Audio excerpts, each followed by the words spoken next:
Hey everybody, I've got Bruce's Banjo Uke here ready to go. This is number 369. It's a Walnut concert scale Banjo Uke.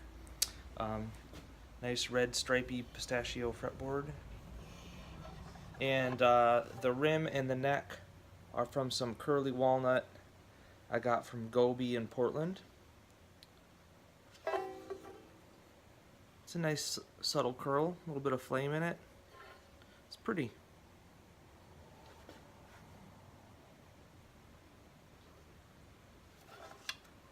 And yeah.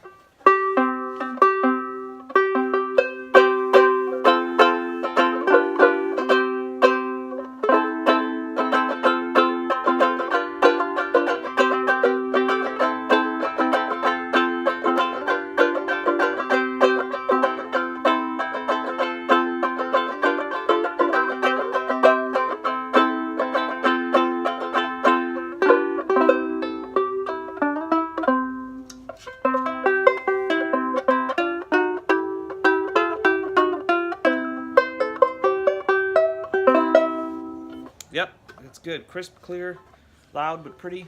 That's what we want. I'm excited to get this one out to Bruce, and this is the first instrument ready for March of 2019.